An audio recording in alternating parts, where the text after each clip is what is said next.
자, 이번 학기는 이제 지난 학기에 이어서 이제 모더니즘 그리고 이제 포스트 모더니즘에 대해서 생각을 해보려고 합니다.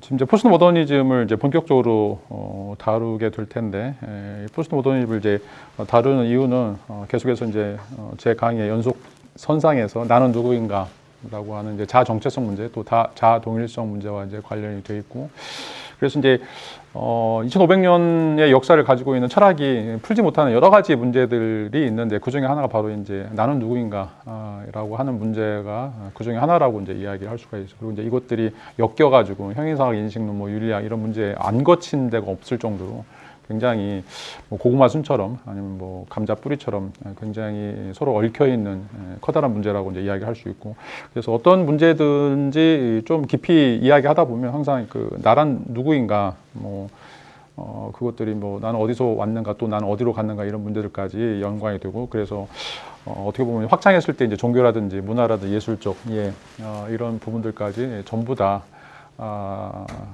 연속적인 형태의 물음들로 이어진다라고 이제 이야기를 할 수가 있습니다. 그래서 이번 학기는 이제 1950년도 이후에, 특별히 이제 1950년도, 60년도, 그러니까 대부분 다 2차 대전이죠. 2차 대전이 끝난 다음에 새로운 형태의 이제 또 철학적 사조가 등장하게 되는데, 그걸 우리가 이제 포스트 모더니즘이라고 이야기를 할 수가 있습니다. 그리고 이 포스트 모더니즘이 어떤 방식에서 문제 제기를 하고 있고, 그리고 이제 포스트 모더니즘 말 자체가 포스트라고 하는 말, 그러니까 뭐뭐 후 또는 뭐뭐 다음에라고 하는 이야기죠. 그러면 이제 모더니즘 다음에라고 하는 것이고, 모더니즘을 넘어선다라고 하는 거였는데, 우리가 이제 지난 학기까지 모더니즘에 대해서 이제 공부를 했었죠. 그래서 모더니즘이 어떤 부분에서 이제 좌초하게 되고, 그리고 그 모더니즘이 가지고 있는 한계들을 어떤 방식으로 이제 이어가려고 하는가라고 하는 이제 문제들을 다루게 될 거예요. 근데 이제 모더니즘이 이제 완전히 끝난 건 아니에요. 모더니즘 우리가 이제 이성 중심주의라고 이제 생각을 할 때, 제가도 얘기했지만 이제 하버마스가 지금 이제 모더니즘은 미완의 계획이다라고 이야기하고 있어요. 프로젝트는 프로젝트인데 아직 끝나지 않은 인컴플리트라고 이야기하는데, 근데 포스트 모더니즘은 이제 모더니즘은 끝났다, 수명에 다했다. 그래서 그걸 대체해야 된다라고 하는 의미에서 포스트 모더니즘을 이제 이야기하고 있는데, 여전히 이제 우리 사회에서는 이 모더니즘과 포스트 모더니즘의 갈등들이 모든 분야에서, 특별히 학문 분야에서 전방위적으로 이제 일어나고 있고, 그런데 이제 이 모더니즘에 대한 원리들은 계속 이제 약화되고 있다라고 이야기를 할 수가 있습니다. 그래서 어떻게 보면 이제 그 모더니즘을 대표하고 있는 플라톤주의 또는 이제 기독교가 이제 계속해서 현대 사회에서 왜 욕을 얻어먹고 있는가? 왜 여전히 전 세계적으로 이 이슬람이나 기독교나 이건 막 우파로, 극우로 분류가 되고 막 개독교라고 왜 욕을 하는가? 이런 것이 그냥 나온 이야기가 아니에요. 어떻게 보면 이제 포스트 모더니즘에서 기획적으로 어떻게 보면 이제 전투력을 상승하기 위해서 가장 가시화된 형태의 문화적인 틀로서 기독교나 플라토니즘을 잡고 있기 때문에 어떻게 보면 이제 이 두 가지 속한 사람, 저가 이제 대표적인 사람인데, 이런 사람들이 사회적으로 매장당하고 욕 얻어먹고 어떻게 보면 이제 실질적인 권력을 상실하게 되는 이런 세계에 살아가고 있다라고 이야기할 수가 있어요. 이제 이런 것들이 이제 단순하게 그냥 문화적인 현상으로서 치부되어서는 안 되고, 왜 이제 이런 어떤 근본적인 성찰들이 이루어지게 됐는지, 그리고 이 포스트 모더니즘이 가지고 있는 한계는 없는가? 포스트 모더니즘이 가지고 있는 근본적인 이제 특징이 상대주의인데, 절대적 진리라고 하는 것을 인정하지 않죠. 그리고 우리가 거대 담론이라고 하는, 거대 서사라고 하는 것들을 이제 인정하지 않고, 그래서 어떻게 보면 이제 모든 것들이 그냥 상대적인 이야기들 또는 이제 작은 서사들이라고 이야기하는데, 이런 것들이 어떤 방식으로 이제 이어져 가는가, 그게 굉장히 중요하다라고 이제 이야기할 수 있고, 그 안에 내가 어떻게 관여할 수 있는가라고 하는 이제 문제들이 또 중요한 문제다라고 이제 이야기할 수가 있는데, 이런 이제 문제들과 관련해서 우리가 어떤 방식으로 논의를 해야 될지를 좀 한 학기 동안 좀 생각을 해보겠습니다. 그래서 뭐 이제 여러분들이 읽어야 될 책들 중에 지금 뭐 다음 주부터 발제해야 될 뭐 실제의 규환이라든지 아니면 허구의 철학이라든지 이제 이런 것들이 한쪽 진영에서는 이제 계몽주의 또는 이제 모더니즘을 이어가려고 하는 그런 시도가 바로 이제 허구의 철학에서 등장하고 있고, 우리가 보통 이제 신실제론이라고 이제 이야기를 하고 있죠. 그다음에 이제 다른 한 분야에서는 이제 실제의 규환에서는 포스트 모더니즘 입장에서 실제라고 하는 것을 어떤 방식으로 재구성해야 되는지, 또 어떤 것들이 이제 정말로 우리가 잃어버린 실제라고 이야기할 수 있는데, 여기서 이제 실제라고 하는 게 지금 우리가 살고 있는 삶의 세계, 리얼리티를 이제 이야기하는 것이 아니라 실제 교환에서 이제 무의식을 이제 이야기하는데, 그러니까 우리가 지금까지 알고 있는 실제가 붕괴되면서 어떤 방식의 새로운 실제를 구축해야 될 것인가라고 하는 것이 바로 이제 포스터가 고민하고 있는 내용들이요. 이런 것들은 이제 전방위적으로 이제 네오 아방가드라고 이제 이야기하는데, 현대 문화 운동에서 지금 표출되고 있는 새로운 형태의 세계 구축이다라고 이제 이야기를 할 수가 있습니다. 지금은 이제 뭐 가시적으로 이제 이렇게 논의가 되고 있지만, 저희가 지금 한 학기 동안 다루려고 하는 건 그것들의 뿌리가 무엇인가, 신실제론이라든지 아니면 이제 무의식 이론이라든지 이것들이 가지고 있는 뿌리, 왜 이런 담론들이 이제 생겨났는가, 그리고 왜 이런 어떤 치열한 논쟁들이 이제 유지가 되고 있는가, 이런 것들을 좀 한 학기 동안 좀 살펴보게 될 거예요. 그러면서 이제 동시에 포스트 모더니즘 이제 이러이러하다라고 이야기를 하겠고, 그다음에 이제 제가 이제 번갈아 가면서 플라톤 신학을 좀 다루게 될 거예요. 이제 플라톤 신학은 이제 어떻게 보면 이제 전형적인 이성주의 또는 이제 전형적인 실제론 본질주의의 그 탄생이다라고 이야기를 할 수가 있어요. 그래서 이 플라톤 신학이라고 하는 것이 어떻게 기독교에 영향을 미치게 되고 또 유일신교에 영향을 미치게 되고, 어떤 방식으로 이제 그리스인들이 이성적인 종교, 여기서 이제 우리가 자연 종교라고 이제 이야기할 수가 있는데, 그런 것들이 탄생하게 됐는가, 본질주의, 실제주의, 어떻게 보면 이제 전형적인 철학의 원리들을 좀 제시를 하고 싶은데, 그래서 좀 비교를 좀 많이 하셔야 돼요. 철학이 이제 플라톤이 어떤 방식으로 소크라테스의 정신을 또는 그리스의 사유를 이어서 이런 어떤 실제 또는 이제 그 이데아의 세계를 구축하고 있는지를 좀 고민할 필요가 있고, 그래서 여기서 이제 분기되어 있는 모더니즘 이제 과학혁명을 통해서 한쪽으로 떨어져 나간, 왜냐하면 이제 과거의 전통적인 내용들을 그대로 가져는 가지만, 이 과학이라고 하는 이제 합리적 이성이라고 하는 또 계몽주의라고 하는 이 과학적 절차들을 수용해서 약간 변형된 형태로 이제 가는 것을 우리가 이제 모더니즘이라고 이야기할 수 있는데, 이 모더니즘에서 원래 출발점으로서 이제 플라톤 철학들이 어떤 역할들을 했는지 좀 살펴보게 되겠고, 그다음에 지금 우리가 그 모더니즘을 이제 망했다라고 생각하는 사람들이 포스트 모더니즘인데, 이 포스트 모더니즘에서 가지고 있는 이제 이 상대주의적인 세계관, 그다음에 이제 그 거대 담론이 사라진 이제 이 세계에서 이걸 어떻게 극복할 것인가라고 하는 이제 문제들이 등장하는데, 그 문제에 대해서 다시 시사점으로 돌아오는 게 바로 이제 플라톤 신학이에요. 플라톤 철학이라고 이야기할 수 있고, 물론 이제 2500년 전 사유를 그대로 우리가 복붙을 할 수는 없지만, 우리가 돌아갈 이정표가 무엇인가라고 하는 것들을 이제 보여주는, 어떻게 보면 이제 나침판 역할들을 한다라고 이야기를 할 수가 있어요. 실질적으로 포스트 모더니즘이 가지고 있는 이제 한계가 그건데, 너무 깊숙하게 우리에게 들어와 있기 때문에 우리가 포스트 모더니즘이라고 하는 것 자체를 의식하지 못해요. 그리고 이거에 대한 대안들을 전혀 찾지 못하는 것들이죠. 워낙 이제 살처럼 피부처럼 우리에게 이제 좀 너무 친숙하고 익숙하기 때문에. 그리고 이제 포스트 모더니즘이 가장 중요하게 생각하는 게 여러분들의 감정이에요. 그리고 여러분들의 평화로운 또는 행복, 뭐 이런 것들을 이야기하기 때문에, 그러면 나는 이런 걸 포기할 수 있나? 라고 하는 것들이죠. 왜냐하면 이제 포스트 모더니즘 이론 자체가 너를 위한 건데, 너의 어떤 기본적인 삶의 태도들, 너의 감정들, 이런 것들을 무시하거나 아니면 그것을 벗어나려고 하는 그런 시도들이 과연 옳은가? 여기서 항상 막혀요. 포스트 모더니즘 극복하려고 하는 그런 시도들이. 그래서 그런 것들을 우리가 어떤 방식으로 성찰을 해야 되는지에 대한 어떤 등불 역할이 바로 이제 플라톤 신학이다라고 이야기를 할 수가 있습니다. 그래서 한 학기 동안 제가 이제 강의하는 것은 이 포스트 모더니즘하고 이제 포스트 모더니즘 이제 지난 학기부터 지금 이야기하고 있는 칼린스쿠가 이야기하는 모더니티의 5얼굴에서 보여주고 있는 내용하고, 그다음에 이제 다른 책들을 좀 참조해서 제가 여러분들에게 이제 포스트 모더니즘이 무엇인지를 좀 이야기할 거예요.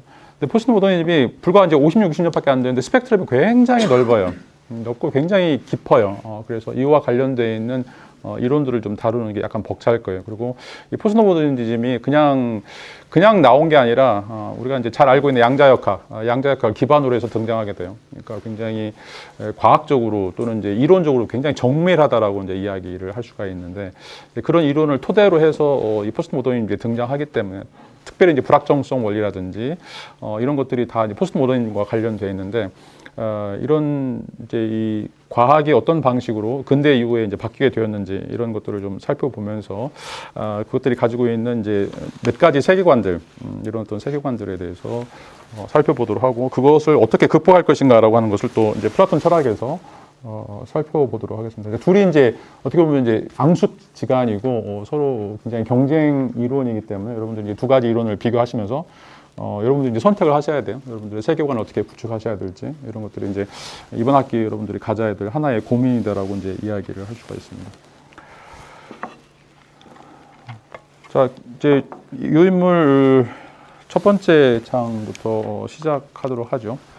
수업 방식은 이제 저희가 했던 것처럼 제가 설명을 드리고 잠시 여러분들 이제 이야기를 좀 토론하면서 나누는 방식으로 수업을 좀 진행하도록 하겠습니다.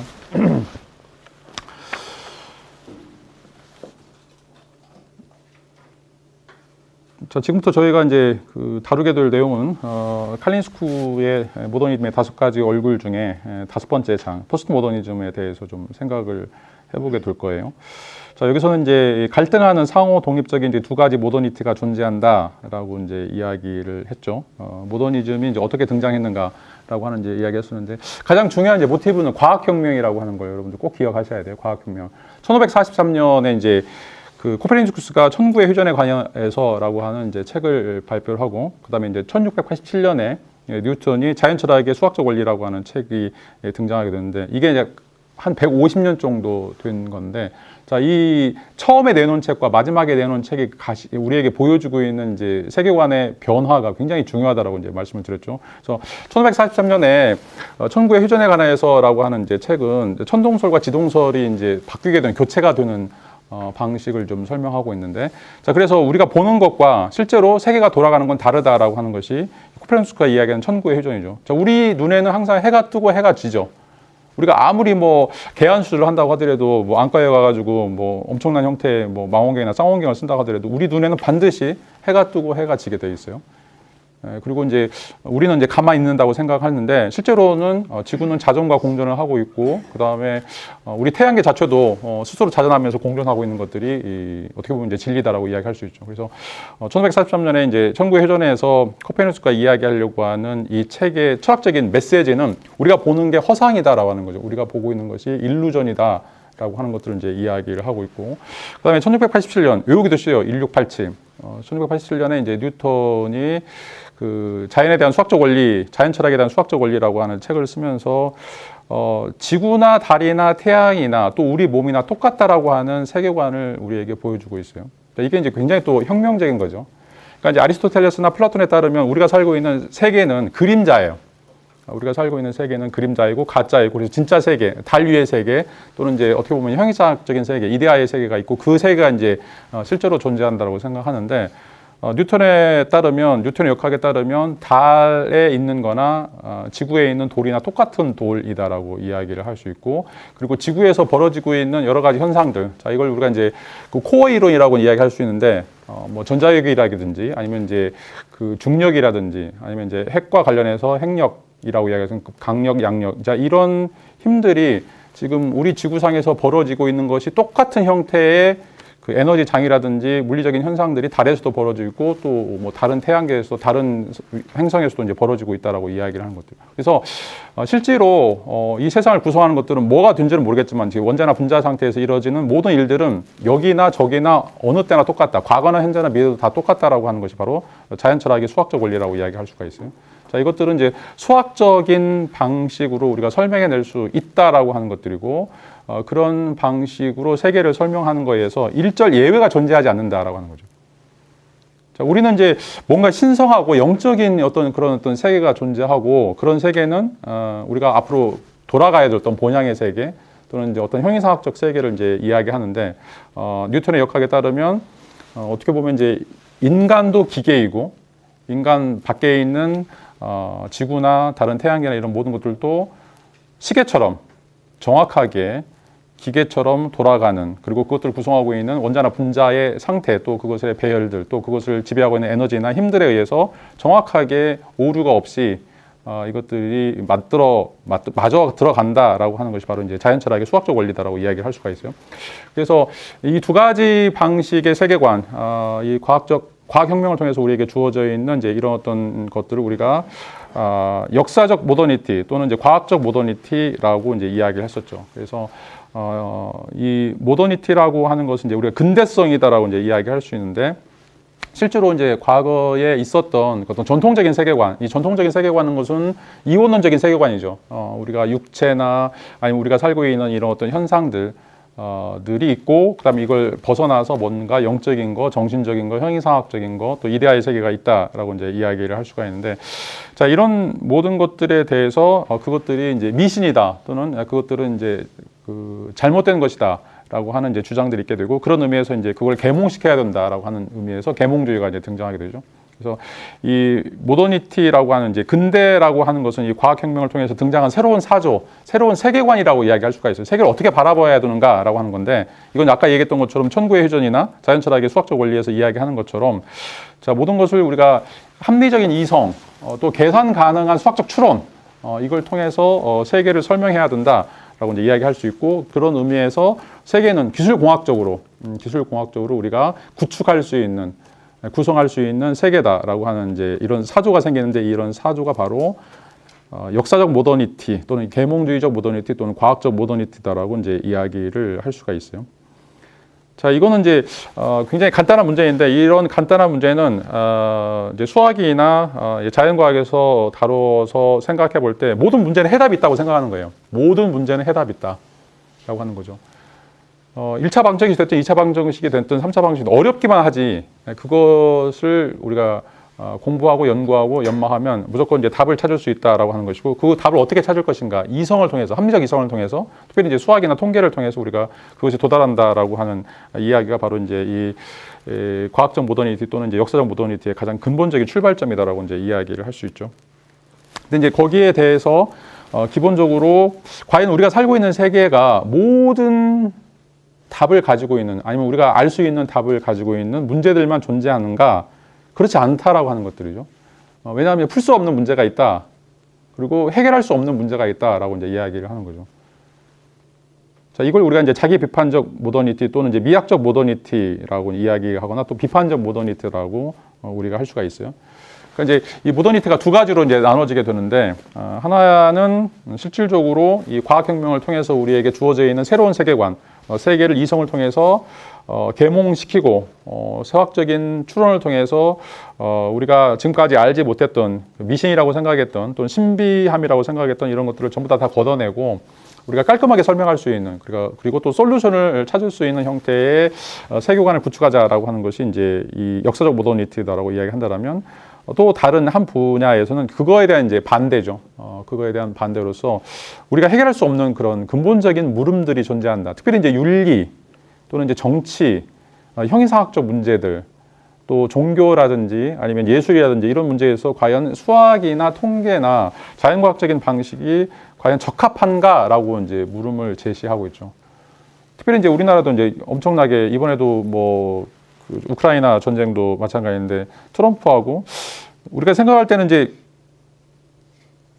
뭐가 옳은가라고 하는 이제 물음을 던질 수 있죠. 뭐 다 지금 트럼프 욕하긴 하지만, 여러분들 미국 시민이라면, 미국 국민이라면 트럼프 욕할 사람 아무도 없을 거예요. 자기 나라를 위해서 자기 나라 의회의 다른 사람들은 양보해야 된다라고 이야기하는 거에 대해서 뭐 그 사람이 이제 나쁘다라고 과연 이야기할 수 있을까? 근데 우리하고는 좀 안 맞죠. 물론 우리가 미국 국민이라면 이제 이해를 하지만, 그렇지만 이제 이 정의의 관점에서 보면 저 약자인데 약자를 저렇게 함부로 대할 수 있을 것인가라고 하는 건 어떻게 보면 굉장히 교묘한 술책이다라고 이야기할 수 있는데, 자, 그걸 이제 우리나라로 가져와 보세요. 독도가 한국 땅이에요, 일본 땅이에요? 자, 우리는 이게 우리나라 땅이라고 이야기하지만 일본에 있던 다케시마라고 이야기하고 있고, 교과서에도 실렸죠. 또 안중근 또 마찬가지고 우리는 독립군이라고 이야기하지만 일본 사람들은 테러리스트라고 이제 이야기를 하게 되죠. 자, 이제 답이 없어요, 답이. 뭐 어떻게 할 거예요? 일본을 때려 죽여요? 근데 이제 그게 독도를 아무리 땅을 파도 그것을 뭐 현미경으로 받고 뭐 시약을 뿌려가지고 측정을 해도 이 독도는 한국 땅이다라고 하는 증거가 나타나지 않죠. 자, 독도가 한국 땅인가 일본 땅인가는 어떻게 보면 이제 거기에 얽혀 있는 이야기들, 그것과 관련되어 있는 사람들의 진술이 다 달라요. 독도가 우리 땅이라고 하는 문헌도 있지만 독도가 일본 땅이라고 하는 문헌도 많고, 그걸 증언하는 사람들도 서로 다르고. 자, 이게 이제 자기 비판적 모더니티인데, 자, 과학적인 혁명을 통해서 우리에게 주어져 있는 이 굉장히 세련되고 굉장히 그 합리적인 이 과학적 이성이 풀 수 없는 문제들이 우리 안에 정말 수두룩하다는 거죠. 수두룩하다. 특별히 정치나 종교나 윤리나 형이상학적 그런 문제에 있어서. 근데 이것들을 이 과학이라고 하는 이 틀로 그냥 주영해서 거기서 답을 찍어낼 수 있는 것인가라고 하는 이제 물음을 던지고 있죠. 자, 이게 이제 합리적 이성 또 계몽주의적 이성에 반대해서 실질적으로 등장하고 있는 이제 반 모더니티 또 이제 반 계몽주의다라고 이야기할 수가 있어요. 이걸 우리가 이제 낭만주의다라고 이야기하죠. 낭만주의다라고 이야기하는데 이제 낭만주의는 이제 제가 자주 말씀드린 것처럼 로먼이라고 하는 말은 이제 소설이란 말이에요.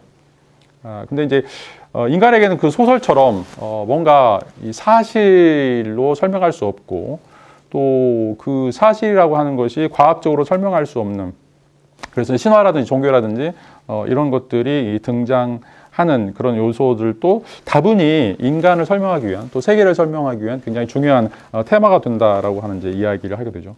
자, 이게 이제 모더니즘이라고 이야기할 수 있는데 근대가 등장하면서 이제 근대라고 하는 것은 시대적으로 이 1687년 이후에 등장하는 과학혁명 이후에 이제 등장하는 새로운 형태의 그 세계관 또는 이제 삶의 양식이라고 이제 이야기할 수 있는데, 자, 여기서 이제 등장하는 것이 대표적으로 이제 산업사회, 그다음에 이제 도시화 또는 이제 자본주의 이제 이런 어떤 문화들을 우리가 이야기할 수가 있어요. 그래서 17세기, 18세기 이런 문화들이 이제 출발하게 되는데 그때 가졌던 사람들의 이제 전반적인 사고 방식, 세계관 틀을 우리가 이제 모더니즘이라고 이제 이야기할 수 있는데 이 모더니즘이라고 하는 것은 여기서 이제 이야기하고 있는 이 두 가지 모더니티, 이 근대성.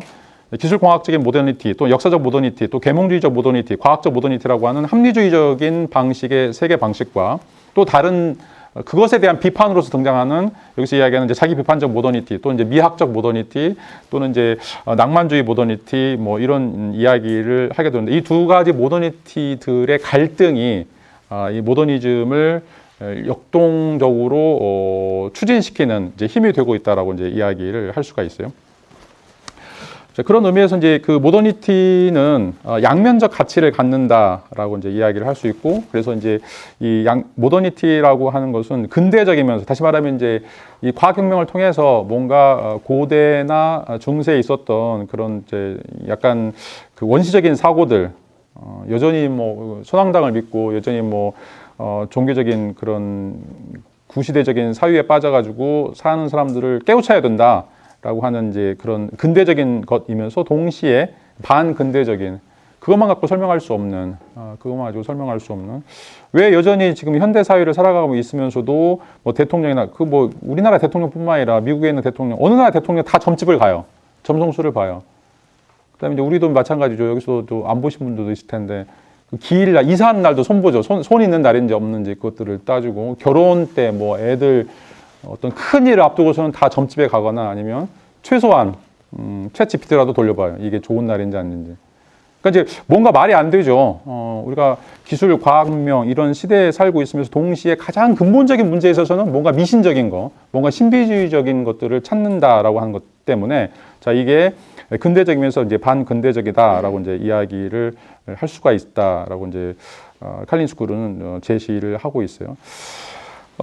이것들이 이제 어떻게 보면, 합리성이라고 하는 것이 이제 굉장히 좋지만, 왜, 합리성이 이제 왜 좋으냐면 이제 진보를 끌어오기 때문에 그렇죠. 이 과학이 좋은 게 뭐냐면 과학 기술을 가지고 오기 때문에 이 과학 기술이 뭐냐면 우리 삶을 윤택하게 하죠. 그리고 돈을 많이 벌어다 줘요.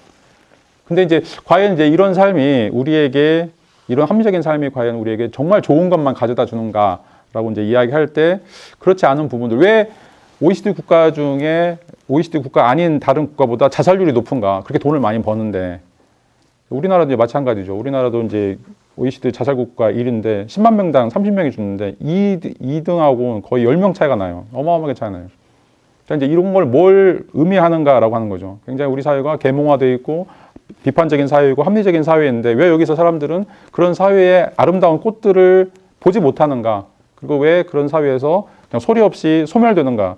뭔가 이제 귀중한 것을 상실하기 때문에 그런 것은 아닌가라고 이제 물음을 던지고 있죠. 돈 말고, 과학기술 말고, 뭔가 합리적인 거 말고, 뭔가 우리가 잃어버리는 것이 있지 않는가라고 이제 이야기를 할 수 있죠.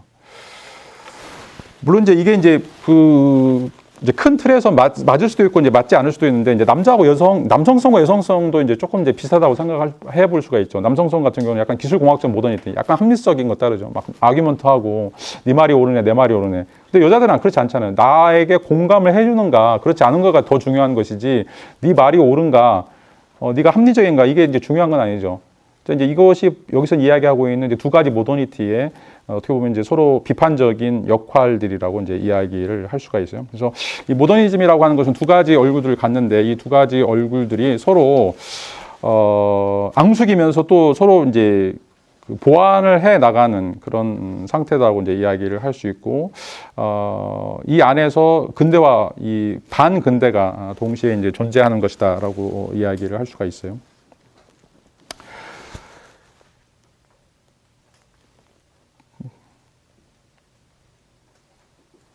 그 미학적 모더니티 또 이제 자기 비판적 이제 모더니티는 우리가 이제 지난 학기 때 좀 살펴봤던 것처럼 처음에는 이제 온건한 형태의 이제 그 모더니티, 그러니까 어떻게 하면 이제 이 과학적 합리주의를 벗어날 수 있을 것인가, 그걸 보완할 수 있을 것인가에 대한 고민으로부터 이제 출발했는데 나중에는 이제 완전히 그것을 벗어나서 이제 낭만주의가 뭐 표현주의라든지 이제 지금 뭐 여러 가지 이상한 형태의 이제 그 포스트 모더니즘적인 이제 사유들을 이제 불러오게 되는데 그런 어떤 것들 중에 가장 대표적인 게 바로 이제 키치라든지 이제 소비 문화라고 이제 이야기를 할 수가 있죠. 그래서 우리가 이제 지난 시간에 이것들이 이제 가지고 있는 한계들, 뭐 기술 공학적인 모더니티도 이걸 우리 역사적 모더니티라고 이제 지난번에 이야기했었는데 한계가 있고 또 이제 미적 모더니티도 너무 이제 이것만 강조하고 합리성을 우리가 이제 결여하게 됐을 때 어떻게 보면 이제 더 빗나가게 되는 이런 것들이 이제 키치 문화 또 소비 문화를 통해서 우리에게 이제 등장하는 뭔가 이제 암울한 면이다라고 이제 이야기를 할 수 있죠. 이제 이런 내용들이 우리가 이제 그 모더니티와 관련해서 모더니즘이 어떻게 형성이 됐는가라고 이제 이야기를 할 수 있고, 이런 이제 그 모더니티에 대해서 끊임없이 고민들이 이제 이루어지게 되고 그런 어떤 고민들이 1980년도 이후부터, 아니 1870년도 이후부터 이제 등장했던 새로운 형태의 이제 문화적 사조다라고 이제 이야기를 할 수가 있어요. 그래서 이제 혁신에 참여하는 방식으로서 전통적인 권위를 부정하고 또 실험주의 이런 것들이 이제 그 모더니즘에 등장하게 되고 또 이제 이것에 대해서 맞서서 합리주의적인 이성주의적인 방식으로 세계를 설명하려고 하는 이제 과학이 또 등장하게 되고 이런 것들이 서로 이제 옥신각신 서로 경쟁을 하면서 지금 이제 현대 사회가 이제 이루어져 가고 있다라고 이제 이야기를 할 수가 있어요.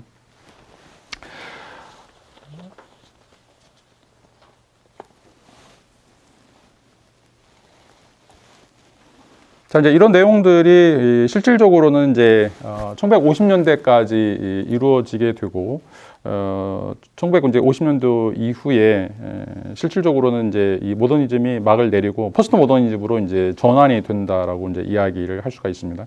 그래서 이제 포스트 모더니즘이 이제 가지고 있는 어떤 이제 근본적인 특징들, 그런 어떤 근본적인 특징들에 대해서 반론을 이제 제시하고 있고 그것들이 이제 왜 한계 상황에 도달했는가라고 하는 것들을 이제 이야기하고 있죠. 자, 그 대표적인 게 바로 이제 세계 대전이에요. 1차 대전과 2차 대전인데, 자, 세계 1차 대전과 2차 대전이 일어나게 된 이제 가장 근본적인 원인 중에 하나가 이제 과학 기술이라고 이야기할 수 있고, 또 그것을 이제 처리하는 그런 과정에서도 이제 원자폭탄 투하라고 하는 것. 그래서 어떻게 보면 이제 과학이라고 하는 것이 실질적으로 인간의 삶의 윤택함이라든지 아니면 효율성이라든지 이런 것들이 극대화될 것이라고 생각했는데 그것이 최대한 극대화된 지점이 바로 세계대전이라는 거죠.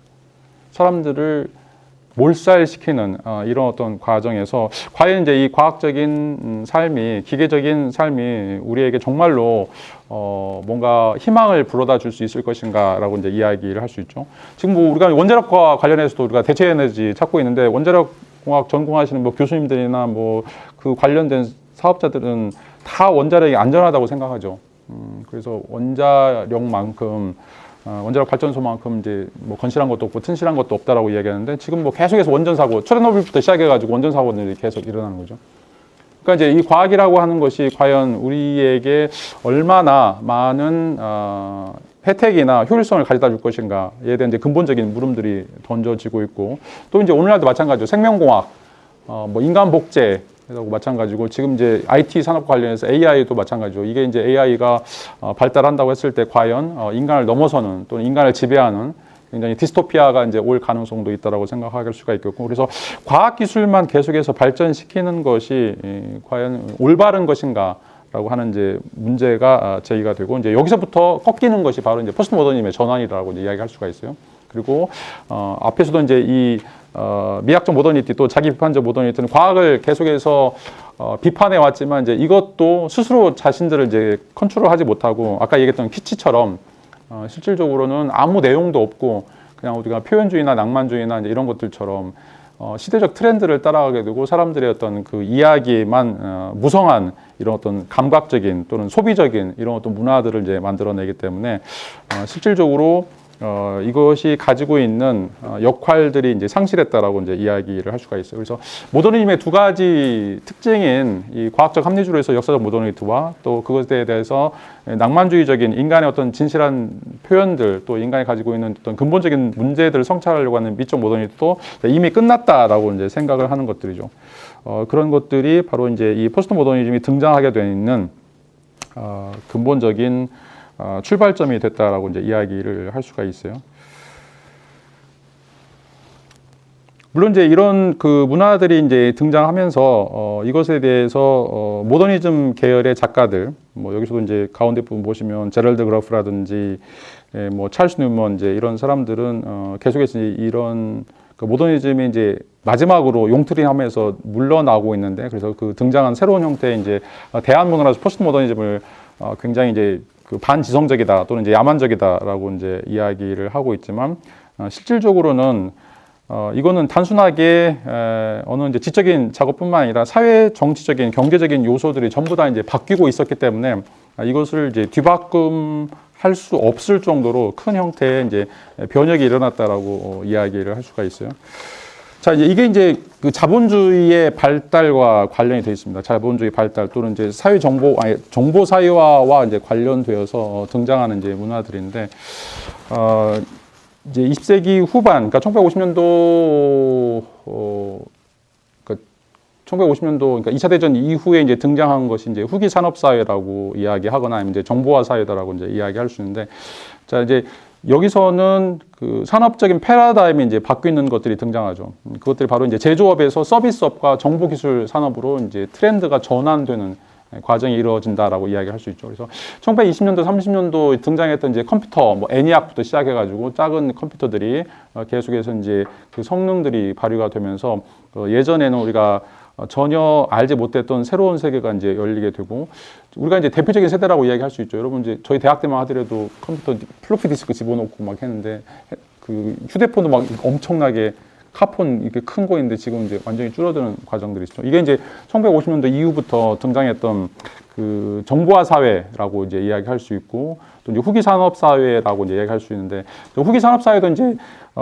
제조업 중심에서 이제 공장에서 이제는 서비스업으로 바꿔져 가는 이런 어떤 트렌드들이 50년도 이후에 이제 등장한다라고 이야기를 할 수가 있어요. 그래서 이제 미국도 마찬가지고 영국도 마찬가지고 제조업이 없어요. 제조업이 다 서비스업이에요. 그러니까 제가 이제 그 영국 갔을 때 2006년도에 영국 갔을 때 정말 놀라웠던 것 중에 하나가, 그래도 우리나라 이제 제조업 공장들이 좀 있었잖아요. 근데 영국은 공장이 하나도 없어요. 공장이 하나도 없고, 영국의 뭐 그 가장 핫한 지역에 가면 다 뱅크예요. 다 은행들이에요. 그 은행이 뭐예요? 수수료 떼먹는 거잖아요. 이제 이런 방식으로 어떻게 보면 이제 물건을 전혀 만들어내지 않는데 실질적으로는 돈을 버는 사회로 이제 전환되었다라고 이제 이야기를 할 수 있고, 제가 이제 그리스에서 공부할 때도 그리스에서 이제 공장 진다 그러면 허가가 한 3년 뒤에나 나와요. 안 지어줘요. 근데 이제 호텔을 진다 그러면 그 다음 날 허가가 나와요. 그러니까 이제 이게 돈 버는 양식이 뭔가 육체적인 노동, 집약적인 그런 어떤 제조업이 아니라, 이제 그런 제조업은 계속 이제 안 좋은 나라로 가죠. 한국 거쳐서 이제는 뭐 중국, 인도, 안 좋은 나라로 계속 가고, 우리가 이제 OECD라고 이야기했으니 선진국에서는 이 서비스업으로 전부 다 이제 전환되는 이제 이런 과정이 이제 등장하게 되고, 그 다음에 이제 우리가 또 이제 이 트렌드가 50년대 이후에 이제 등장했던 트렌드 중에 또 하나가 이제 후기 자본주의인데, 후기 자본주의는 이제 제조업에서 대량 생산에서 이제는 맞춤 생산으로 바뀌어지게 돼요. 그러니까 옛날에는 그냥 똑같은 것들을 다 썼다라면 지금은 이제 유연 생산이라고 이제 이야기할 수 있는데, 사람들에 맞춰서 개인별로 맞춤형 형태의 제품들이 이제 등장한다라고 이제 이야기를 할 수 있고, 그다음에 또 굉장히 이제 중요한 것 중에 하나가 실제 기능보다는 실제 기능보다는 스타일이 강조가 되는 그런 제품들이 출시가 된다라고 이제 이야기를 할 수가 있어요. 뭐 요즘에 이제 논란되는 것들 중에 하나가 바로 이제 뭐 구찌백이라든지 아니면 프라다라든지 뭐 에르메스백. 원가는 8만 원인데 자, 이게 뭐 300만 원 또 1000만 원 팔리는 거죠. 왜 그럴까? 그러니까 가방으로서 실용성은 전혀 없는 거죠. 근데 내가 이거 에르메스를 들고 구찌를 드는 이유는 뭐냐면 나는 고급이다라고 하는 것을 보여주려고 하는 거죠. 자, 이제 산업의 패턴이 그러니까 가장 비싼 제품들이 실질적으로는 이런 광고나 마케팅이나 브랜드 이미를 통해서 나는 이런 고급을 즐기고 있다라고 하는 것을 보여주는 거죠. 그러니까 제 방에도 이제 스메그라고 이탈리아 냉장고가 있는데 냉장고는 꽝이에요. 얼음도 잘 안 얼죠. 뭐 냉장도 잘 안 되죠. 근데 이뻐요. 그러니까 모든 신혼 부부들이 그걸 사려고 해요. 이제 그걸 사려면 대기를 타려면 거의 한두 달 기다려야 돼요. 이탈리아에서 와야 되니까. 자, 옛날에는 그냥 냉장고, 삼성 냉장고, 뭐 LG 냉장고 이제 그냥 기능을 충분하게 갖고 있는 그런 제품들이 선호가 됐다면 지금은 그거는 별로라고 하더라도 디자인 어떠냐. 그것이 나에게 어떤 품격을 주느냐. 이런 어떤 마케팅, 뭔가 스토리가 있는, 이 광고가 있는 이런 것들이 더 중요하다라고 이제 이야기를 할 수 있죠. 그래서 이제 제가 이제 요즘에도 계속 이제 오토바이를 타다 안 타다 하고 있는데 오토바이도 마찬가지. 오토바이도 이제 가는 게 목적이 아니에요. 차도 마찬가지고 하차감이죠. 하차감. 내렸을 때 사람들이 나를 봐주느냐, 봐주지 않느냐라고 하는 거예요. 이게 이제 엄청나게 중요한 거죠. 그러니까 차는 가면 되지. 그 가면 중요한 게 아니에요. 가는 건 다 가요. 근데 안 가더라도 내가 딱 차에서 내렸을 때 사람들이 나를 봐줄 수 있는데 이런 어떤 형태 이게 이제 이미지 중심 문화라고 이야기할 수 있고 이걸 이제 시뮬라시옹이라고 이야기해요. 시뮬레이션이라고 이제 하는 이야기인데 자, 모든 현대 사회에서 굉장히 중요한 특징은 이런 시뮬레이션이 되는가 되지 않는가라고 하는 것이 이제 굉장히 중요하고 이런 의미에서 이미지나 기호가 굉장히 중요한 역할들을 한다라고 이제 이야기를 할 수 있죠. 자, 이제 계속해서 이제 반복적으로 이야기하지만 미키마우스 여러분들 지금 애들은 쥐를 본 적이 없어요. 쥐는 미키마우스라고 생각해요. 굉장히 예쁘고 귀엽고 디즈니랜드의 그런 어떤 환상만 이제 가지고 있죠. 세계가 어떻게 돌아가는지 실제로 쥐를 본 적이 없어요. 요즘에 이제 고양이들이 쥐 잡는 거 보셨어요? 그런 일은 이제 등장하지 않죠. 그냥 동화 속에서나 아니면 이제 옛날 영화에서나 이제 보는 것들인데 자, 그래서 지금 이제 이미지가 이 디즈니라고 하는 이미지가 엄청나게 중요하기 때문에 현실과 분간이 되지 않는 자, 이런 어떤 사회에 살게 된다라고 이야기할 수 있고 이게 이제 후기 자본주의 사회 50년대 이후에 1950년대 이후에 등장하는 이런 어떤 세계다라고 이야기를 할 수가 있어요. 자, 그러니까 모더니즘에서 이야기하는 뭔가 초월적인 거 뭔가 근본적인 거 뭔가 이성적인 거 이런 것들을 추구하는 게 의미가 없어지는 거예요. 실질적으로는. 자, 우리가 이 세계를 넘어서 뭔가 또 이 세계에서는 해결할 수 없는 그런 어떤 문제들, 그것을 이성으로 해결하거나 아니면 어떤 초이성으로 해결하려고 하는 이런 어떤 문제들에 대해서 더 이상 사람들은 호기심을 갖지 않는다라고 이야기를 할 수가 있어요. 그래서 옛날에는 책을 읽거나 영화를 보면 뭔가 거기서 의미를 찾으려고 했어요. 그림을 보더라도 의미를 찾으려고 하는데 지금은 그냥 감상만 해요. 그거 봐서 좋으면 됐지. 뭐 즐거우면 된 거지. 뭔가 뿅 가면 되는 거지. 뭐 거기서 의미를 찾고 뭐 거기서 깊은 사고를 하려고 해라고 하는 것들. 그런 것들을 사람들이 굉장히 타부시하고 뭔가 이제 철학적인 이야기 또 깊이 있는 이야기를 하려고 그러면 다 사라져요. 쟤는 5차원이야, 4차원이야. 말을 안 시켜줘. 그래서 여러분들이 다 이제 좀 외롭죠. 밖에 나가서 이야기가 안 통하기 때문에. 이제 이게 바로 이제 후기 산업 사회에 가지고 있는 특징이다라고 이제 이야기를 할 수가 있어요.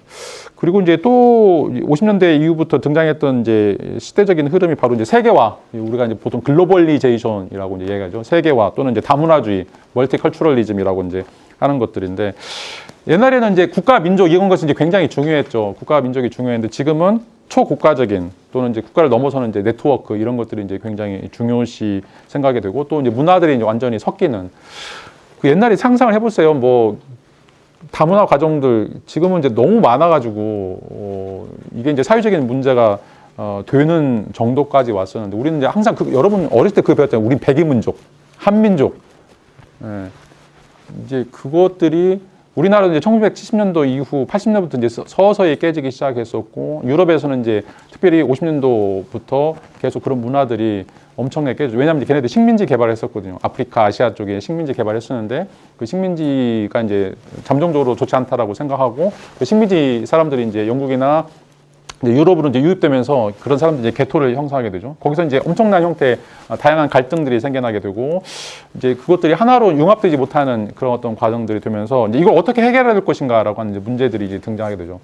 왜냐하면 이게 굉장히 이제 살벌한 문제예요. 왜냐하면 내가 가지고 있는 것은 이슬람 종교거나 불교거나 아니면 기독교나 이제 이런 것들이 있는데 그전에는 거의 다 비슷했죠. 국가 종교처럼 우리는 유교면 유교, 기독교면 기독교 그랬는데 이제 이민족들이 등장하면서 그런 문화에 동화가 되지 않는 거예요. 그리고 그런 문화에 대해서 적대시하거나 아니면 그런 문화에 대해서 뭔가 이제 비판적인 사고들을 간다 했을 때 과연 이제 그런 사람들을 어떻게 해야 될 것인가. 옛날에는 막 다 죽이거나 아니면 막 내쫓거나 이제 이랬는데 그게 이제 인권과 관련해서 그런 것을 하지 못한다고 했을 때 그걸 어떻게 이제 다문화라고 하는 틀 속에서 포용해야 될 것인가, 어떻게 받아들여야 될 것인가라고 하는 고민들을 하게 되죠. 그래서 전북대학도 지금 이슬람 사람들 때문에 기도실이 있어요. 옛날에는 상상도 못 했는데. 자, 이제 이게 어떻게 보면 이제 어떤 하나의 단일 문화, 단일 세계관, 이것을 더 이상 유지하기 어렵다라고 하는 이제 시각이 바로 이제 포스트 모더니즘의 등장이다라고 이야기할 수가 있어요. 그래서 모더니즘은 뭐가 됐든지가 딱 하나예요. 아까 얘기했던 것처럼 이성 중심주로 갔든 아니면 반이성 중심주를 갔든 그것이 이제 인간의 어떤 표현 양식이라든지 인간의 언어라든지 뭐 이런 것들을 이제 이야기했었는데 자 그게 하나의 구심점이 되거나 아니면 하나의 원리, 그것이 또 보편적인 원리가 되어야 된다라고 이제 이야기를 해왔는데 이게 실질적으로 2차 대전 이후에 세계화 또는 다문화주의가 등장하면서 더 이상 그것을 유지하기 어렵다. 이걸 이제 다 포용해야 된다라고 하는 것 때문에 하이브리디티라고 이야기하는 혼종성이 등장하죠. 혼종성. 그걸 이제 그냥 비빔밥처럼 버무려야 된다라고 이야기합니다. 그래서 어쩔 수 없이 이제 상대주의적인 또는 객관주의를 포기하는 보편주의를 포기하는 이런 어떤 문화들이 등장하게 된다라고 이제 이야기를 할 수가 있어요. 그래서 단순하게 뭐 그 지식인들은 뭐 약간 포퓰리즘이다라고 이제 이야기하고 있거나 아니면 이제 반지성적이다. 사람들이 더 이상 생각하지 않으니까.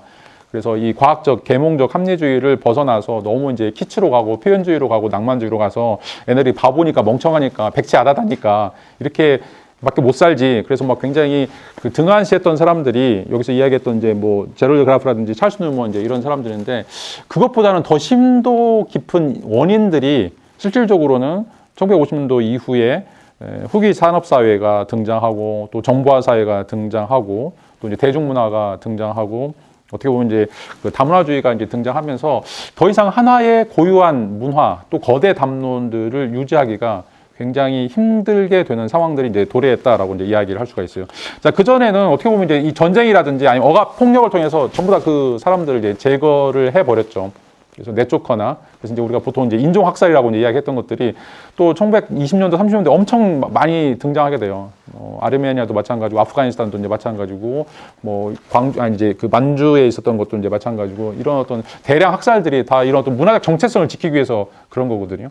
아니면 이제 소련처럼 막 이주를 시켜버린다든지.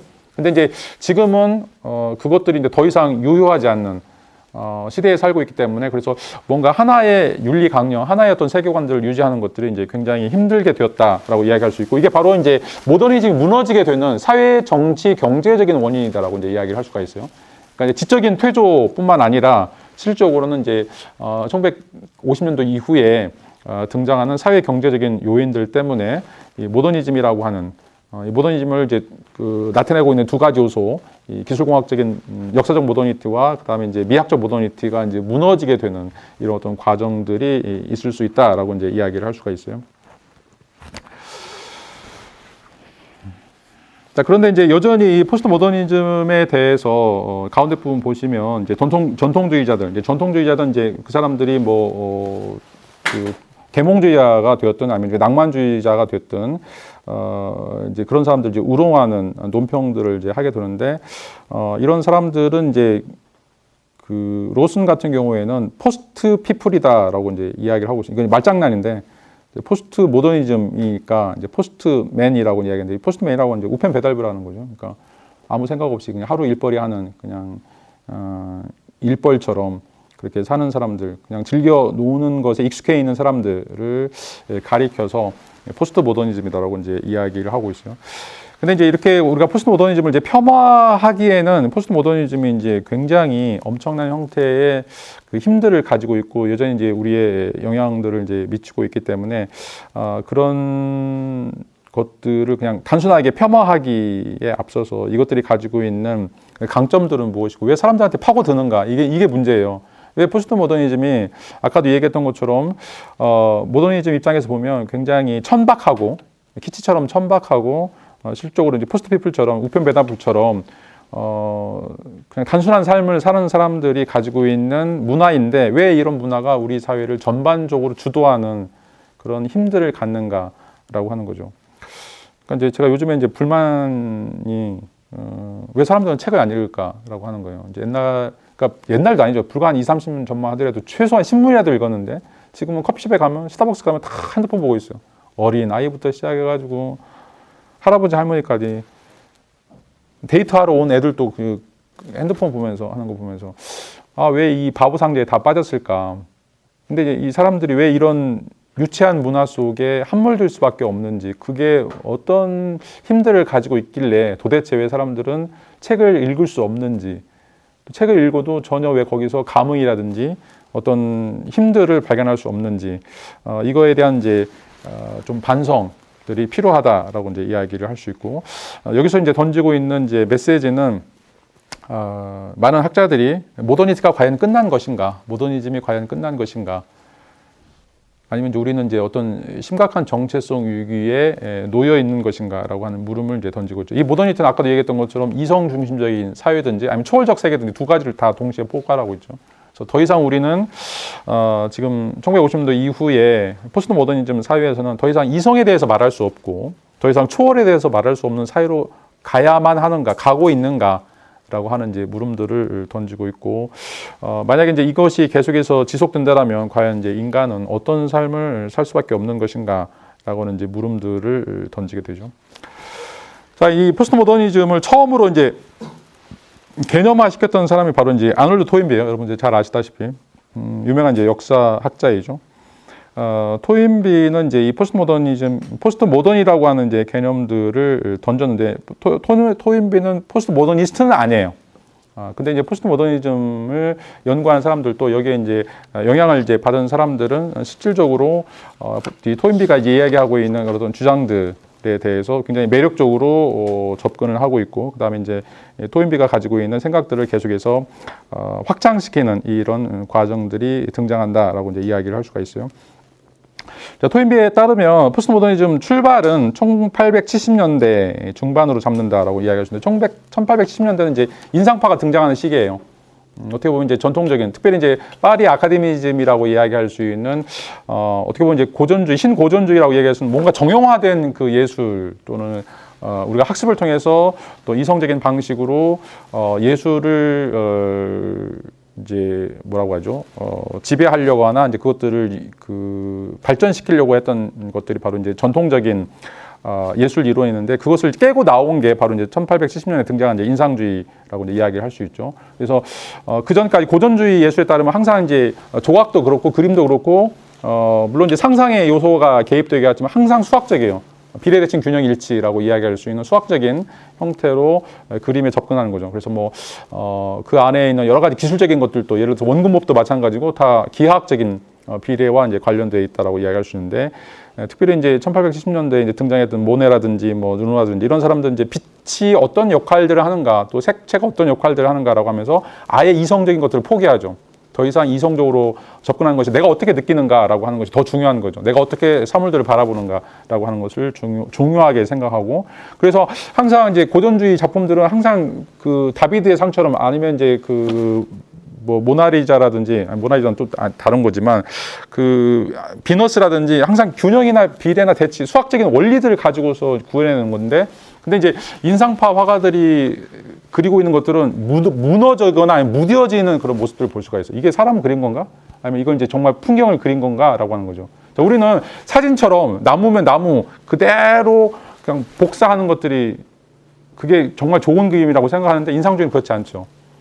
어떻게 보면 이게 나무인지 이게 숲인지 전혀 알 수 없을, 형태가 알 수 없을 정도로 무뎌져 있는 그런 어떤 것들을 이제 보는데, 자, 이런 어떤 것들이 등장했던 것이 바로 이제 그 아놀드 토인비에 따르면 포스트 모더니즘의 출발이다라고 이제 이야기를 하고 있어요. 근데 약간 이제 잘못된 생각이거나 좀 다른 생각일 수가 있는데, 실질적으로는 이제 이런 것들은 아까 얘기했던 것처럼 이제 그 자기 비판적 모더니티 또는 이제 미학적 모더니티 또는 아방가드라고 이제 이야기할 수 있는 그 모더니즘에 대한 또는 모더니티에 대한 자기 비판적인 또 다른 형태의 이제 모더니티라고 이제 이야기를 할 수 있고, 여전히 그것들은 이제 어떤 초월적인 세계를 찾아가는다라고 하는 의미에서 실질적으로는 전통에 반대되어서 나왔지만 여전히 그것들은 이제 모더니즘의 계열에 속해 있다라고 이제 이야기를 할 수가 있어요. 자, 근데 이제 이런 것들이 이제 가장 극명하게 드러났던 것들이 아까도 이제 얘기했던 것처럼 2차 대전, 2차 대전에서 등장하게 되고, 2차 대전이라고 하는 것은 지금 과학적인 계몽주의 또 이제 과학적 낙관주의, 이제 과학이 인간을 해방할 것이다 라고 이제 했던 그런 어떤 주장들이 여실히 깨져 보이는, 그래서 이 과학이 얼마나 야만적이고 얼마나 파괴적인가 라고 하는 것들을 드러내는 그런 어떤 잔인성을 드러냈던 것들이 여전히 우리의 한계들을 보여주는 것이라고 얘기할 수가 있죠. 그래서 계몽주의의 가장 근본적인 생각은 인간은 이성적인 사유를 하고 이성적인 사유를 통해서 어떻게 보면 이제 그 침팬지를 벗어날 수 있을 거라고 과감하게 이야기했었죠. 근데 1차 대전, 2차 대전 보면서 침팬지보다 더 더러운, 침팬지보다 더 참혹한 악마다라고 하는 것이 아무리 과학의 탈을 가지고 있다고 하더라도 우리가 지적 사기라든지 아니면 이제 그 지능 범죄들 보면 더 똑똑한 사람일수록, 더 공부를 많이 하는 사람일수록 더 잔인하고 아니면 더 흉악한 범죄들을 저지르는 거를 이제 보면서 실질적으로는 이런 어떤 이성 중심적인 사유들 이런 것들은 존재하지 않는다라고 하는 이제 선언을 토인비가 내리게 되고, 이거를 악마적 모더니티라고 부르고 있죠. 과학적 모더니티, 기술공학적 모더니티, 계몽주의적 모더니티, 얼마나 좋아요. 근데 실제로 이게 한 역할은 2차 대전 때 악마적 모더니티. 생각을 해보세요. 이 인간들이, 계몽화된 인간들이 어떤 일들을 했는가. 히틀러가 600만 명을 학살하게 되고 스탈린이 1000만 명 학살하게 되고 실질적으로는 좀 어마어마한 사람들이 이 과학 기술 때문에 목숨을 잃게 되는, 그리고 이제 실질적으로 우리가 지금 살고 있는 사회도 만약에 이제 블랙아웃이 됐을 때 전기가 나가거나 아니면 원전이 뭐 쭈나미가 불어가지고 원전이 나가거나 뭐 이런 경우에 일어나게 될 그런 엄청난 형태의 그 후폭풍들이 다 과학과 관련된 거예요. 옛날에 과학이 없었으면 우리가 전기도 안 쓰고 그냥 초롱불 밑에 살았으면 일어나지 않아야 될 그런 어떤 사건들이 어마어마하게 이제 일어나게 되면서, 그걸 아무리 우리가 잘 관리한다고 하더라도 실질적으로 우리에게는 이제 버그라든지 바이러스가 생길 수밖에 없기 때문에 그것 때문에 등장하게 되는 그런 또 무서운 이제 후폭풍들이 우리에게 존재한다. 그래서 이거를 이제 아놀드 토인비는 악마적 모더니티라고 이야기할 수 있고, 여기서 끝났다. 모더니티나 모더니즘이 끝났다라고 하는 이제 주장들을 하게 되죠. 자, 그래서 이제 1960년도 이후에 이제 포스트 모더니즘이 등장하게 되는데, 이제 포스트 모더니즘은 사악한 모더니티가 죽었고, 그 다음에 이제 이것을 장래를 치르는 열광적인 경축의 시간이 도래했다라고 하는 이제 구호들이 등장하게 되죠. 그래서 뭐 6.18 운동도 마찬가지고, 프랑스에서 이제 일어났던 운동 중 6.18 운동 혁명이라고 이제 이야기할 수 있는데, 모든 금지된 것을 금지하라라고 이제 이야기하는. 그래서 금지된 것을 금지하라고 하는 것은 이제 전통적인 또 이성적인 방식으로 뭔가 규율이든지 아니면 규칙이든지 우리에게 주어져 있는 이런 모든 것들이 실질적으로는 인간의 해방, 인간의 계몽을 위해서 만들어 놨는데 실질적으로는 인간을 더 참혹하게 괴롭히고 폭력을 가하고 이런 것들이기 때문에 그것에서 벗어나야 된다고 하는 것이 이제 프랑스 6.18 운동 혁명의 이제 출발점이라고 이야기할 수 있고, 그것의 기저가 바로 이제 포스트 모더니즘이다라고 이야기를 할 수가 있어요. 저기서 이제 포스트는 탈이라고 하는 게 다음에라고 하는 말도 있지만 탈이라고 하는 말들을 더 많이 사용하는데, 그건 이제 해방과 관련된 거죠. 모더니즘이라고 하는 게 이성 중심주의라고 하는 이런 어떤 틀에서 인간을 계속해서 그 왁구로 가다 두었던 이런 것들을 벗어나게 하는, 이것이 바로 이제 포스트 모더니즘의 특징이고, 그 포스트 모더니즘 바로 이제 이 해방, 어떻게 우리가 이 얽매였던 그런 굴레로부터 벗어날 수 있을 것인가라고 하는 것들에 대한 이야기가 바로 이제 포스트의 뜻이다라고 이제 이야기를 할 수가 있어요. 그래서 이제 이것 때문에 등장한 것들이 그 1960년대 이후에 이제 무정부주의, 도덕률 폐기론, 또 신영지론 같은 이제 대학 문화들이 만들어지게 된다라고 이제 이야기를 하게 되고, 기존에 있었던 어떤 규율 규칙 또는 이제 어떤 지배 원리 이런 것들을 전부 다 제거하고 인간에게 진정한 형태의 자유로움을 줄 수 있는 형태의 문화들로 자꾸 이제 변해가는 이런 것들이 이제 포스트 모더니즘의 출발점이다라고 이제 이야기를 할 수가 있어요. 그래서 이제 이런 이제 운동들이 50년대, 60년대에 등장하게 되고, 특별히 이제 문학이나 예술 비평에서 이런 이제 문화들이 등장했었고, 이것들을 이제 1970년도와 80년도에 이제 철학자들이 이 개념을 정식화하는 작업들을 하게 돼요. 정식화하는 작업들을 하게 되고, 그래서 이제 인식론이라든지 사회과학에서 이런 것들을 받아들여서, 그러니까 물론 이제 항상 예술가들이 이제 우리가 그 해녀라고 얘기했죠. 예술가들이 이런 것들을 이제 직접 작품을 통해서 우리에게 보여주고 있고, 이런 것들을 이제 받아서 실질적으로 개념화 시킨 것들이 이제 70년도, 80년도에 인식론, 사회과학에서 등장하고 있는 논의들이다라고 이제 이야기할 수 있고, 철학에서는 가장 뒤에 가서도 얘기했지만 가장 대표적인 사람들이 이제 해석학이라고 하는 거예요. 해석학. 가장 대표적인 사람이 바로 이제 하이데거, 가다머 이제 이런 사람들인데, 이런 포스트 모더니즘이 가지고 있는 이제 근본적인 특징들을 철학화시키는, 그래서 이제 인식론과는 완전히 다른 방식으로, 인식론이라고 하는 건 진리를 추구하는 거죠. 진리란 무엇인가, 또 진리를 어떻게 알 것인가라고 하는 것이 이제 인식론인데, 이런 문화가 인식론이 종말을 갖게 되고, 이제 70년도, 80년도 더 이상 인식론 공부하잖아요. 그래서 한성인 선생님들은 가짜예요. 왜냐하면 철학에서는 더 이상 인식론이 등장하지가 않아요. 진리라고 하는 게 없으니까. 진리라고 하는 것을 이제 발견할 수 없으니까. 왜냐하면 뒤에 가서도 이제 이야기하겠지만, 양자역학에서는 우리가 입자라고 하는 게 있어야, 고정된 사물이 있어야 우리가 뭔가 위치나 에너지를 통해서 그것이 무엇이고 무엇인지에 대해서 어떤 분석할 수 있는데, 이게 고정되어 있지 않다는 거죠. 이게 파동 함수에 있기 때문에 우리가 볼 때, 그러니까 내가 볼 때 이렇게 나타나고 제가 볼 때 저렇게 나타나기 때문에 위치도 알 수 없고 에너지도 알 수 없고 뭔가 이것에 분석을 할 수가 없어요. 그러니까 고정된 것이 없는 상황에서는 남아있는 건 해석이에요. 내 입장에서 이걸 어떻게 해석할 것인가, 제 입장에서 어떻게 해석할 것인가, 이 문제가 굉장히 중요한 문제가 돼요. 그래서 옛날에는 뉴턴 역학에서는 뭔가 고정된 입자가 있어서 그 고정된 입자는 모두 다 동의하는 어떤 것이라고 생각했는데, 실제로 그런 것들은 존재하지 않는다라고 하는 것이 양자역학에서 발견되면서, 이제는 확률의 문제, 통계의 문제, 그리고 우리가 어떻게 합의할 것인가라고 하는 합의의 문제로 이것이 이제 재편되면서 더 이상 인식론이 진리가 존재하지 않게 되는, 진리는 우리가 만들거나 아니면 협의하거나 아니면 그것을 구성하는 구성주의로 이제 넘어가게 되죠. 그래서 거기서 등장하는 것이 바로 이제 해석학이다라고 이야기를 할 수가 있어요. 자, 이런 문제들이 단순하게 이제 이 과학적인 문제들뿐만 아니라, 그래서 이제 우리가 항상 데피니션을 하죠. 자, 킬로미터를 어떤 것으로 데피니션 할 것인가, 또는 이제 미터를 어떻게 데피니션 할 것인가, 수소를 무엇으로 데피니션 할까, 다 데피니션과 관련돼 있어요. 그래서 어느 하나도 이 데피니션을 떠나서는 성립하지 않는, 그래서 그런 과학자 집단들이 모여서 이렇게 하자라고 하는 것을 우리가 이제 패러다임이라고 이제 이야기하는 거죠. 그래서 어떻게 보면 과학 이론도 실질적으로는 그 과학 이론을 주도하고 있는 과학자들이 의사소통의 과정을 거쳐서 내려놓은 하나의 해석이라고 이제 이야기할 수 있어요. 양자역학도 이제 코펜하겐 해석이라고, 양자에서도 해석이 되게 많아요. 그 중에서 이제 많이 받아들이는 게 이제 코펜하겐 학파인데, 코펜하겐 대학에 있는 이제 학자들이 이야기를 하는 것들이죠. 근데 이제 거기에 대해서 동의할 수도 있고 동의하지 않을 수도 있어요. 그러니까 물질이란 무엇인가, 세계란 무엇인가에 대해서 이런 어떤 해석의 문제로 이렇게 이제 등장하게 되는데, 이것이 바로 이제 70년도, 80년도에 철학자들이 이런 어떤 작업들을 하게 됐고, 그래서 이제 우리가 이제 3H라고 이제 이야기하는데, 후설, 헤겔, 하이데거라고 이야기하는데, 철학에, 특별히 이제 현대 철학에 큰 영향을 미친 이름에 H가 들어가는 이제 세 사람이 있는데,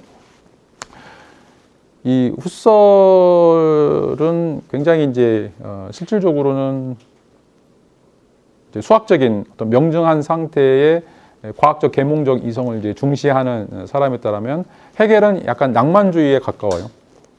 헤겔은 인간은 무언가를 표현하면서 삶을 살게 되고, 그 표현이라고 하는 것이 인간의 정체성, 또 민족적 정체성을 이제 형성한다라고 얘기하는 것이고, 그것은 과학적 이성과는 대척점에 있다. 그리고 그것이 바로 변직법 등을 통해서 서로 주고받으면서 제3의 단계로 상승한다라고 하는 이야기를 하고 있고, 그 다음에 이제 등장한 게 하이데거예요. 하이데거는 이제 현대 과학, 특별히 양자역학, 그 다음에 포스트 모더니즘의 이제 대부라고 이야기할 수 있는데, 우리가 알고 있는 것들은 다 해석학적인 문제이다. 우리가 어떻게 생각하는가, 어떤 방식으로 이해하는가, 이런 모든 것들은 다 상호 주관적이다라고 하는 이야기를 하게 돼요. 상호 주관. 우리가 어떤 방식의 삶을 사는가, 어떤 방식의 삶을 살아야 되는가라고 하는 것들이 우리의 삶에 영향을 미친다라고 이야기할 수 있고, 이건 이제 다음 시간에 이야기했던 후성 유전학과도 관련이 되어 있어요. 후성 유전학. 그러니까 쌍둥이가 일란성 쌍둥이가 유전적으로 100% 똑같아요. 근데 왜 유전적으로 똑같음에도 불구하고 분자가 똑같음에도 불구하고 다른 사람이 되는가? 다른 사람이 되는 이유가 뭐냐면 뭘 먹느냐, 누구를 만나느냐, 어떤 책을 읽느냐에 따라서 똑같은 분자지만 그 분자가 변한다는 거예요. 이게 후성 유전학이에요. 이게 굉장히 중요한 거죠. 그러니까 뭔가 고정된 것은 존재하지 않고, 이제 하이데거가 고민한 게 뭔가 고정된 건 존재하지 않고 내가 어떤 방식으로 생각하고 만나고 무엇을 먹고 이런 것들이 내 유전자, 나의 분자를 바꾸어 간다라고 생각하는 거죠.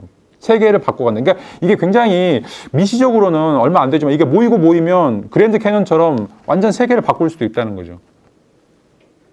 자, 이런 이제 주장이 하이데거가 포스트 모더니즘하고는 큰 틀을 걸고서 우리에게 지금 이제 보여주고 있는 것들이고, 제가 이제 대학 다닐 때만 하더라도 80년대 후반만 하더라도 엄청난 사람들이 하이데거를 공부했어요. 거의 철학한다 그러면 대부분 다 하이데거의 제자가 이제 가다머인데 가다머를 공부했어요. 이제 가다머는 저희 은사님이세요.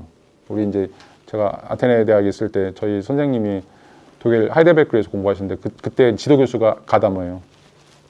가다머, 우리 선생님, 저 그다음에 여러분도 가는 거죠. 여러분도 다 이제 가다머의 후손들이세요. 자, 이제 왜 이제 이런 이론들이 등장하게 됐는지 1980년, 70년대, 80년도 이제 수많은 이제 철학자들이 특별히 독일에서 이런 어떤 주장들이 일어나게 되고, 또 이제 한쪽에서는 우리가 이제 프랑크푸르트 학파라고 이제 이야기하는데 계몽주의, 또 계몽적 이성에 대해서 또 열렬하게 주장하는 사람들이 또 있어요. 그래서 이제 이 독일의 이제 두 가지 학파들, 그러니까 우리가 네오막시즘이라고 이제 이야기할 수 있는데, 네오막시즘도 이제 첫째는 계몽주의거든요. 이제 과학적 사회주의라고 이야기하는데, 공산주의나 사회주의가 그냥 그 문화적인 것만 있는 것이 아니라 철저하게 과학적이다라고 이야기하고 있고, 그런 의미에서 계몽주의 또는 계몽적 이성 이런 것들에 대해서 여전히 유효하다라고 이제 이야기를 하고 있어요. 그래서 아까도 얘기했지만 이제 뒤에 가서 하버마스가 모더니즘이 끝난 게 아니다, 미완의 완성이다, 아직도 가고 있다.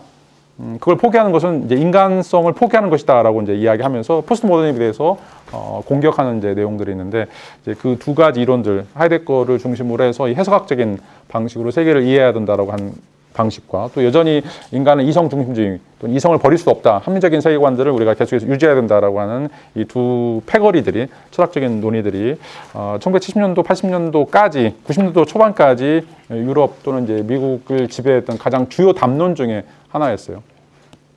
이런 것들을 좀 여러분들이 살펴보시면 왜 포스트 모더니즘이 이제 철학적으로 굉장히 영향가 있고 또 지금까지도 영향을 이제 미치고 있는지 이런 것들을 좀 살펴볼 수 있을 거라고 생각이 됩니다.